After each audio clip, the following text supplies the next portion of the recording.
کان رکھتا ہے تو دریا کی روانی پہ نہ جا. ہم نے دریاؤں کو چڑھ چڑھ کے اترتے دیکھا ہے. وہ جرت رنگانہ والی آواز، وہ جرنیل جمعیت، میری مراد ہے جناب حضرت مولانا عبد الغفور حیدری صاحب. میں ان سے ملتمس ہوں کہ وہ تشریف لائے اور اپنے خطاب سے ہمیں نوازے. تشریف لاتے ہیں جمعیت علماء اسلام کے مرکزی سیکرٹری جنرل جناب حضرت مولانا عبد الغفور حیدری صاحب.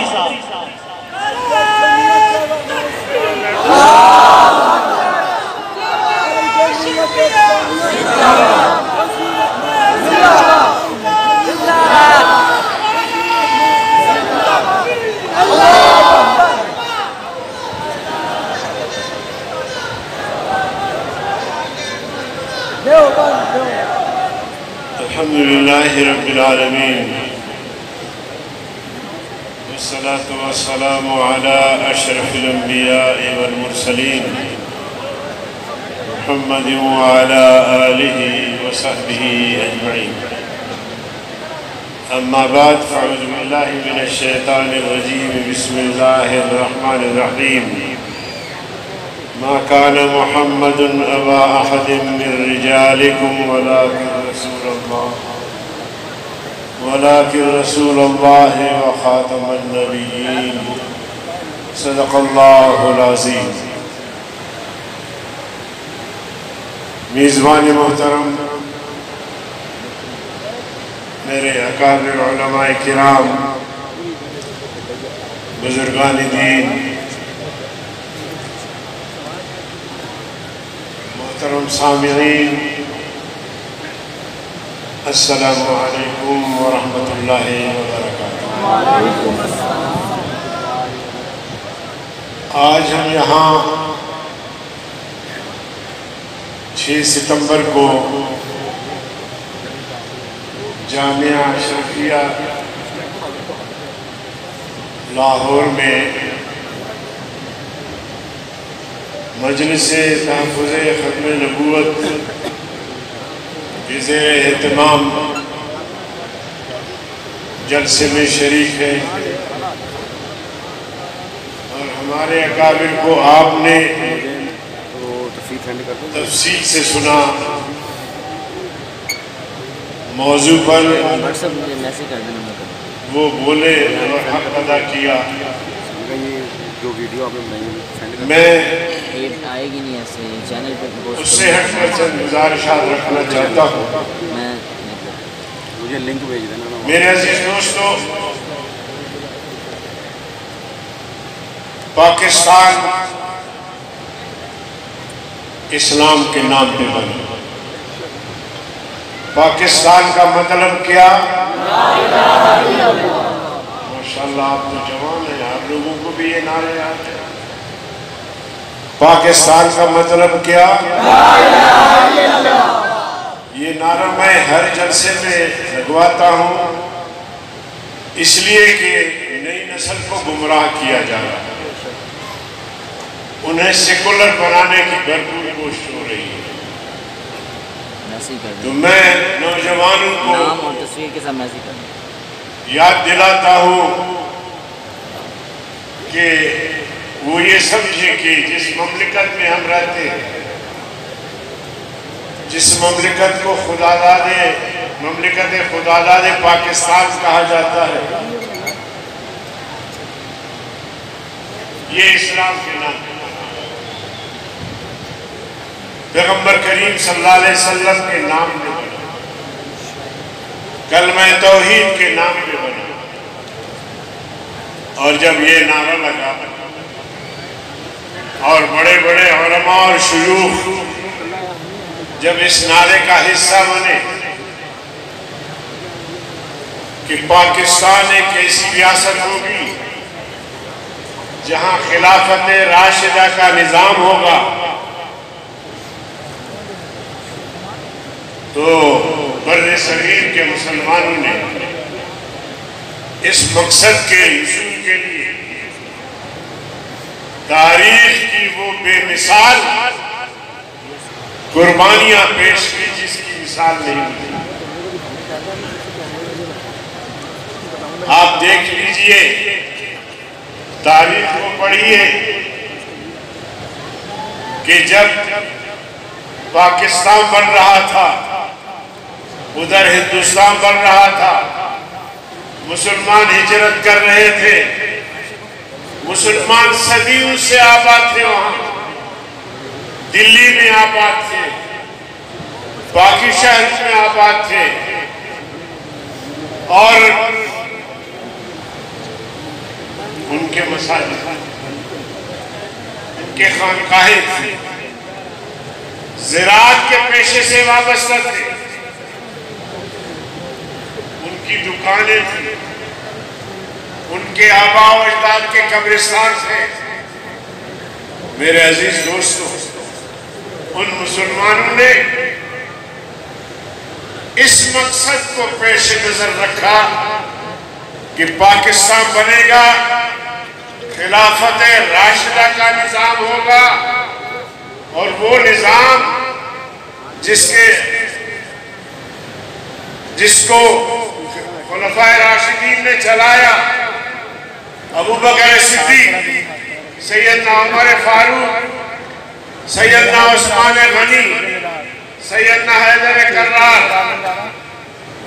جنہوں نے خلافت، حکومت، نظام مملکت، انسانیت کو ایسا دیا کہ خلیفہ وقت کہتا ہے کہ لو مات القلب جوعا علی شط الفرات لکان عمر مسئولا عنہ یوم القیامہ۔ دریائے فرات کے کنارے پر اگر کوئی کتا بھی بھوک سے مر جائے گا تو قیامت کے دن عمر سے اس بارے میں سوال کیا جائے گا کہ تیری خلافت تھی اور آپ کے حکومت کے دوران ایک کتا بھوک سے مر گیا۔ آج جو انسان بھوک سے مر رہے ہیں، ابھی جو سیلاب آیا پاکستان میں، 1400 سے زیادہ لوگ مر گئے، بہہ گئے پانی میں، فوت ہو گئے، اور ابھی مزید اموات کا خدشہ ہے۔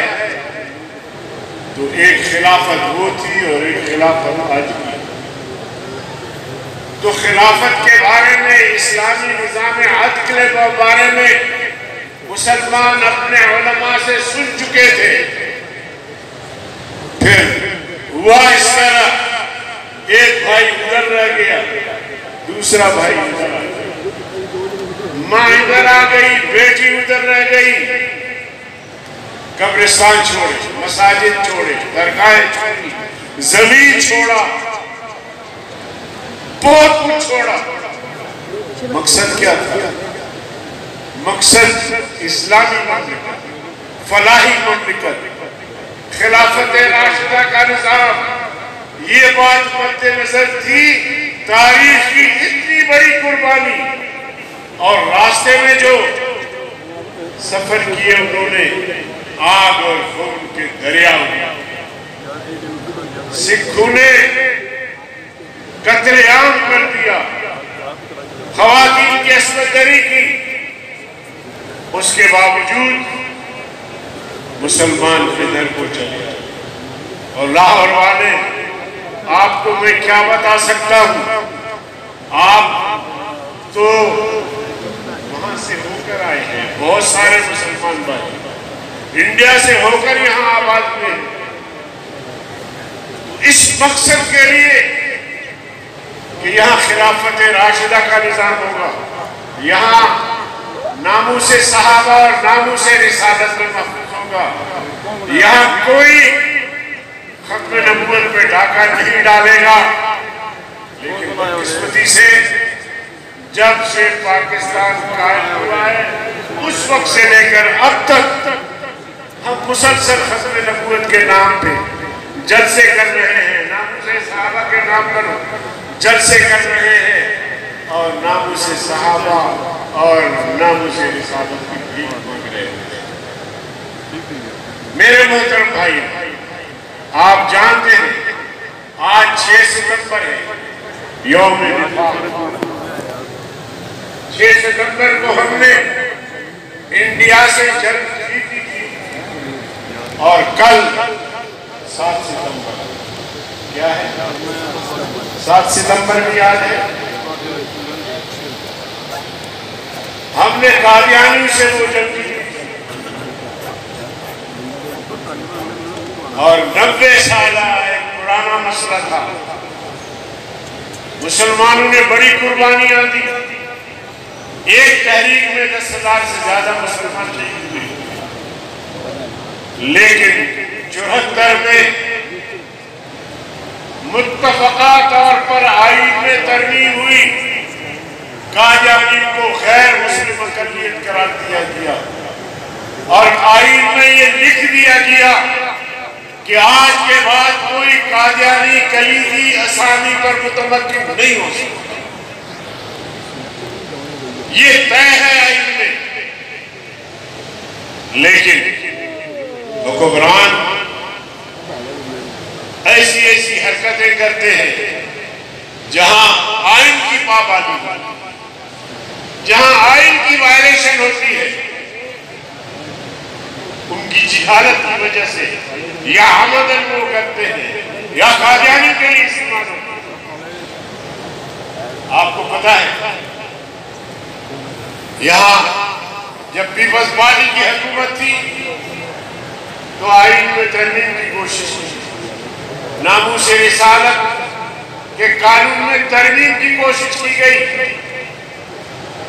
اور اس قانون کی تصحیح کی گئی اور نتیجہ پھر جو آیا وہ سب آپ کو معلوم ہے. بارش خرابی اختیار اگرچہ وہ بات ہماری مانی گئی بغیر گورنر قتل ہوا، بہت کچھ ہوا، اس کے بعد پھر یہ ساری چیزیں واپس نہیں. پھر میاں نواز شریف صاحب کی حکومت تھی. حلف نامے میں ترمیم کی گئی.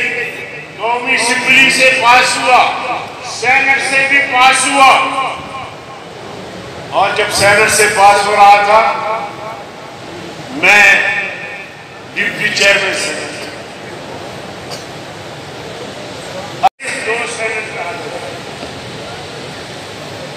اچانک چیئرمین صاحب کسی بات پہ ناراض ہو گئے. اس نے اعلان کیا کہ آگے اجلاس جو ہے وہ ابو غفور حیدری چلائے. اب میرے لیے ایک وہ آزمائش کی اب رائے شماری ہوگی تو ہماری پوزیشن کیا ہوگی. دوسری بات یہ سامنے آ گئی، آپ کو میں بتا رہا ہوں کہ کیسے آزمائش سے ہم گزرتے ہیں. میں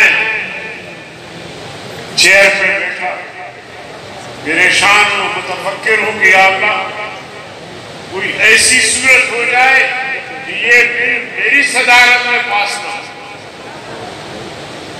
اور خدا نہ خواستہ اگر میں بیٹھا رہوں گا اور یہ بل پاس ہو جائے گا تو 100 قرآن میں اٹھاؤں گا، لوگ یقین نہیں کریں گے اور سب کہیں گے دیکھو جی جمعیت علماء اسلام کا ڈپٹی چیئرمین تھا، اس کی صدارت میں اجلاس اور اسی میں یہ بل پاس ہوا.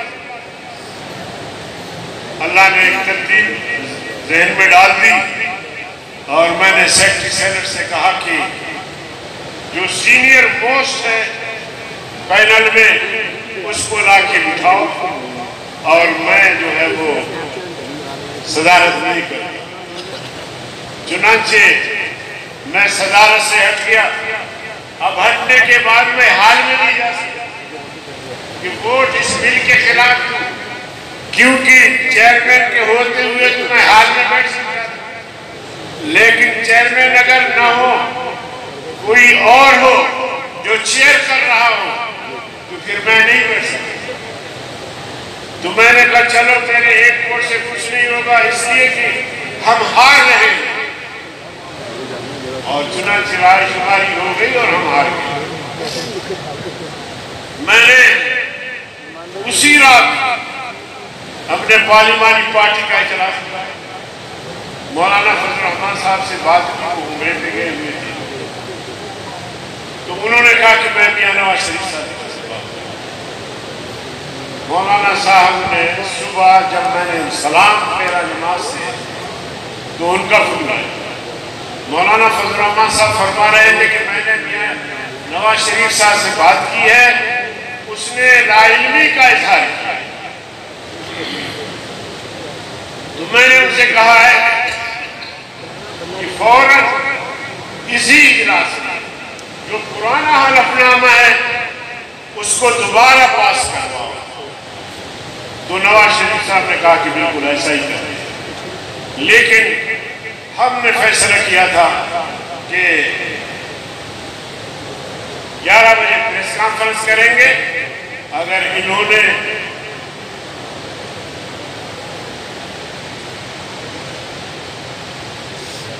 فیصلہ واپس نہیں لیا، پرانا حلف نامہ انہوں نے دوبارہ اسمبلی سے پاس نہیں کروایا، تو پورے ملک میں احتجاجی جلسے اور مظاہرے کرے، اور میں نے پریس کانفرنس بھی کی، لیکن مولانا صاحب کا پیغام آیا، بلکہ مجھ سے بات کی کہ میاں نواز شریف نے مجھ سے وعدہ کیا ہے اور وہ پرانا حلف نامہ دوبارہ بحال ہوا۔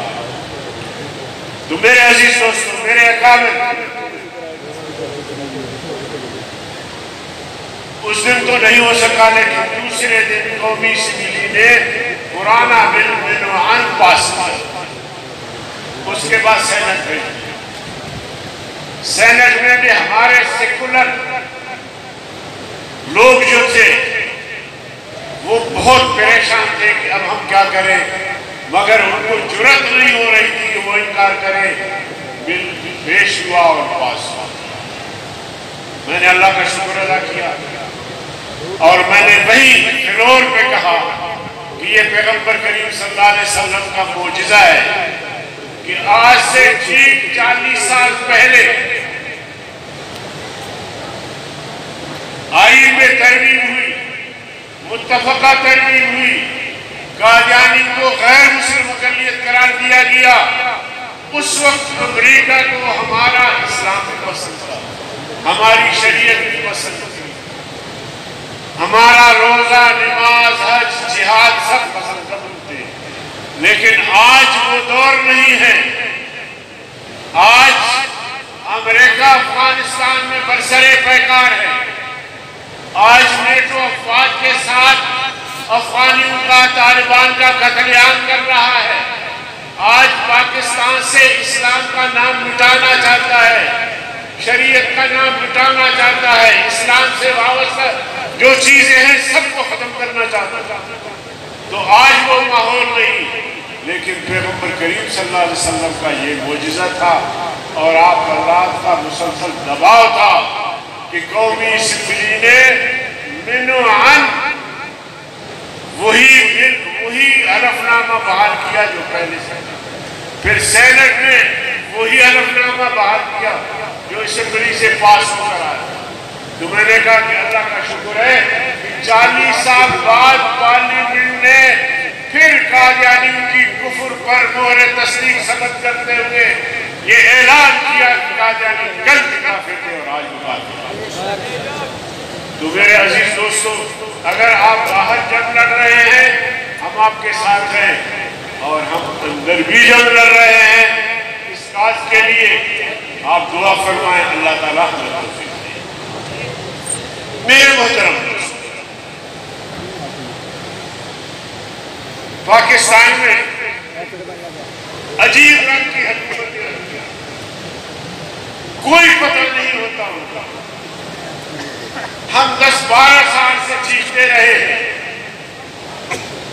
کہ یہ شخص جس کی پرورش ہو رہی ہے، جس کو آگے لانے کی کوشش ہو رہی ہے، یہ یہودیوں کا ایجنٹ اور قادیانیوں کا سمجھدار ہے۔ ہمارے مولوی بھی ہمیں ماننے کے لیے تیار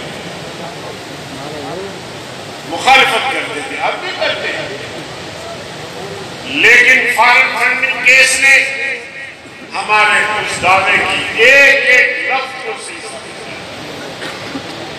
335 جو امریکن کمپنیاں ہیں انہوں نے فنڈنگ کی ہے پی ٹی آئی کی، فنڈنگ کی۔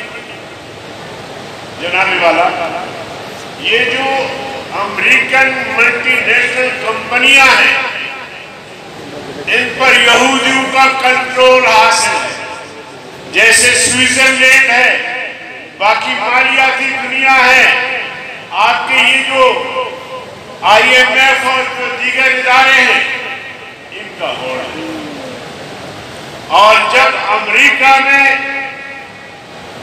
کسی صدر کو منتخب کرنا ہوتا ہے تو ان کو بھی یہی کمپنیاں فیصلہ کرتے ہیں کہ ہم فلاں شخصیت کو سپورٹ کریں گے، لیکن اس سے ایک معاہدہ کریں گے کہ کامیابی کے بعد آپ نے ہر حال میں اسرائیل کا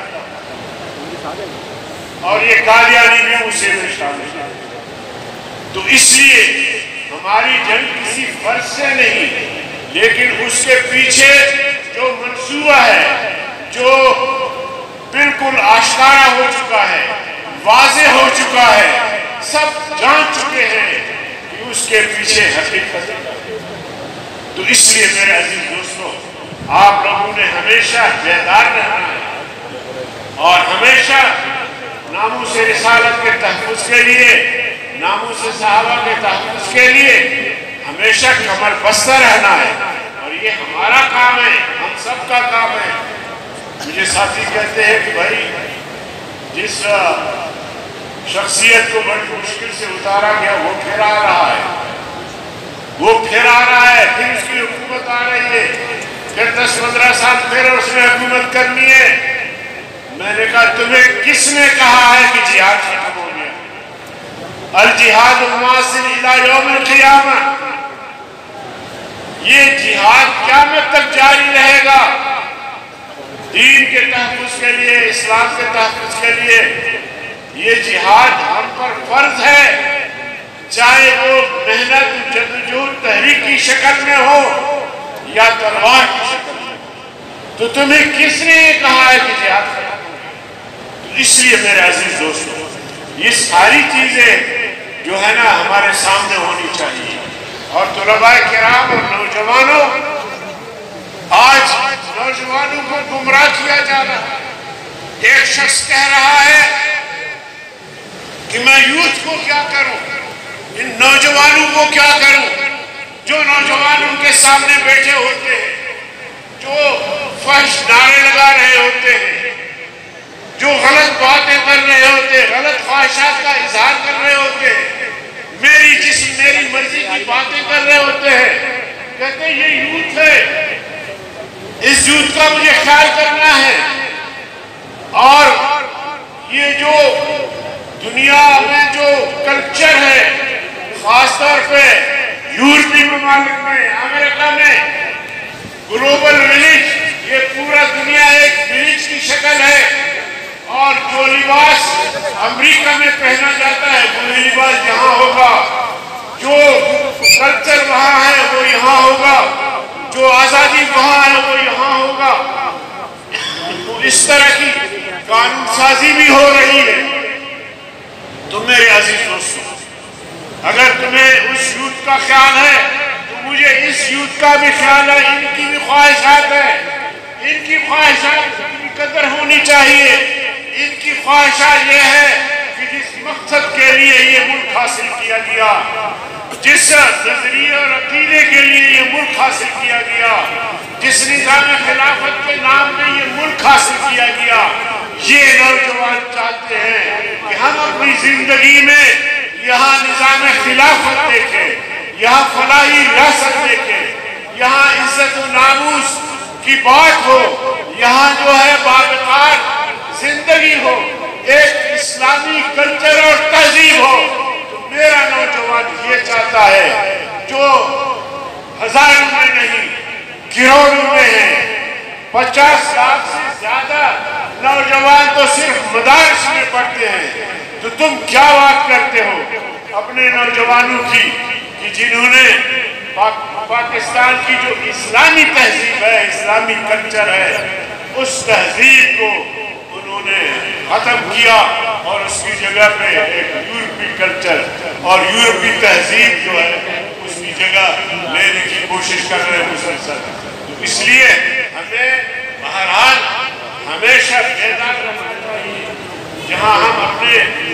عقیدے اور نظریے کی بات کرتے ہیں، جہاں ہم توحید اور رسالت کی بات کرتے ہیں، جہاں ہم فلاحی ریاست کی بات کرتے ہیں، وہاں ہم اس ریاست کے محافظ ہیں۔ 6 ستمبر کے حوالے سے ہم اس ریاست کے محافظ ہیں۔ میں بارہا ان کو کہتا ہوں کہ ریاست کو حاصل کرنے والے بھی ہم اور اس کے تحفظ کی بھی ہم نے قسم کھائی ہے، لہذا اس کی تحقیق میں ہم ہی کریں گے۔ تو میرے محترم دوستوں، میں پھر عالمی مجلس تحفظ ختم نبوت کے بزرگوں کا، ساتھیوں کا، دوستوں کا شکریہ ادا کرتا ہوں اور ان کو اس عظیم الشان اجتماع کے انعقاد پر مبارکباد پیش کرتا ہوں۔ ہماری تمام تر دعائیں، تعاون آپ کے ساتھ ہیں، آپ قدم بڑھائے، ہم تمہارے ساتھ ہیں۔